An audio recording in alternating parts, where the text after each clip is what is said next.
Hello and welcome to, I guess, the second episode of our Buy or Beware concealer series.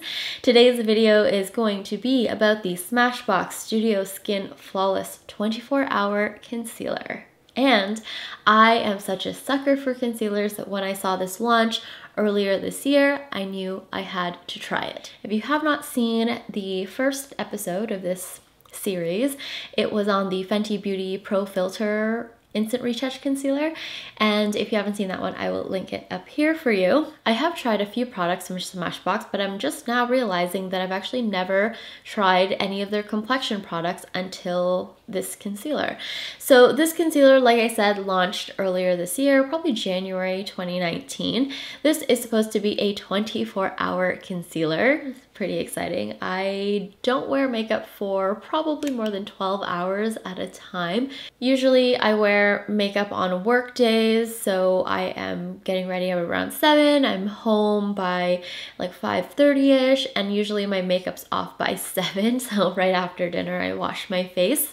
So 24-hour wear is not really something I look for in a concealer. I am pretty happy with a concealer as long as it lasts through an 8 or 10 hour workday. This concealer claims to be a medium to full coverage buildable concealer, and it's actually a very lightweight formulation. It's very creamy, which I love. This concealer is also oil-free. Now, I actually don't read up about the ingredients on concealers too often, so I'm not sure which of the concealers I have are oil-free and which of them are not, but they seem to think that is a selling point, so this concealer is oil-free. These concealers come in 38 different shades, and when I was looking at the spectrum, it did have, you know, a lot of shades within the different skin tones. So there were some for very fair, you know, there was probably a majority of them were kind of in the medium range, and then there were a bunch in the deeper range. I fell again kind of in the middle. I went for the shade medium warm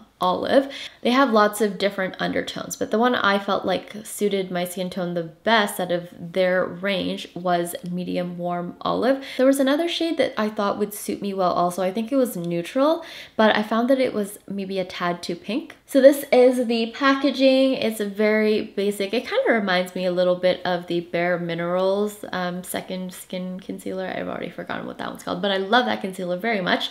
It reminds me of that kind of simple packaging. The doe foot applicator on this is great. It is very flexible and it's kind of almost like a petal shape. I just love how the applicator feels on the skin. It's very soft. It blends the product beautifully, and it's probably one of the major selling points for me is that applicator. In Canada, this concealer retails for $30, and you get 8 milliliters of product, which is typically the standard amount of product in concealers.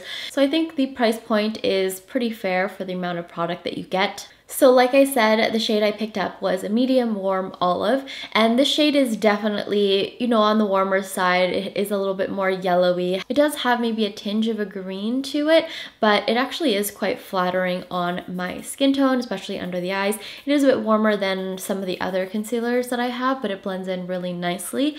I will show you guys again a little summary of the concealer shades that I have in my collection so you can see where this one fits. These are the concealers for shade comparison. The first one is the Smashbox Studio Skin Flawless Concealer in medium warm olive. Then we have the Too Faced Born This Way Multi-Use Concealer in warm beige, Glossier Concealer in G6, NARS Soft Matte Complete Concealer in Ginger, Makeup Forever Ultra HD Concealer in 34, Magic Away Concealer from Charlotte Tilbury in number 7, the Stretch Concealer from Glossier in G7, Fenty Beauty Concealer in 310, Clé de Peau in Almond, and then this is the Stretch Concealer from Glossier in G8. Okay, so let's get into the demo and wear. This is my bare face. I'm going to put on a layer of foundation, and then we will go in with the concealer.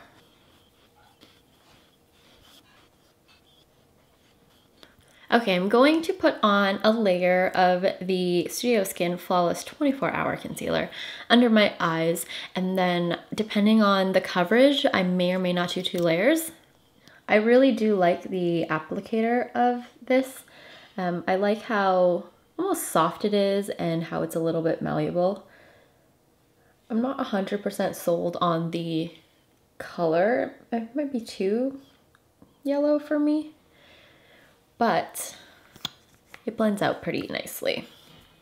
I'm just taking this little mini Real Techniques sponge.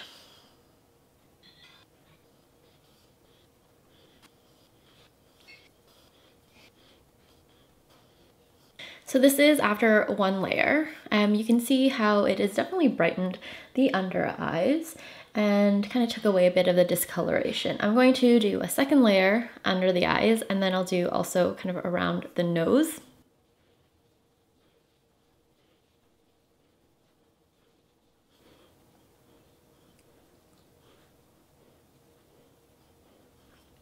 It's probably not a concealer that I would use for blemishes on my cheeks because I find the formulation to be a little too creamy for that. I prefer a drier consistency or formulation for blemishes. I feel like it lasts a bit longer.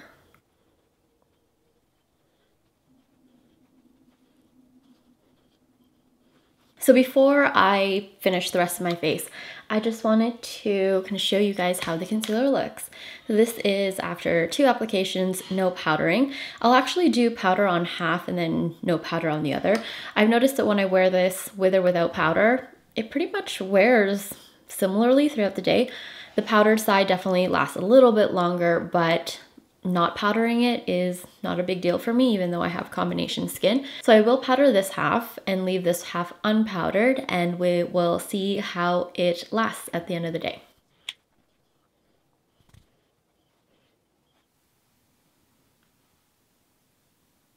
Okay, this is how the concealer looks after about 10 hours of wear.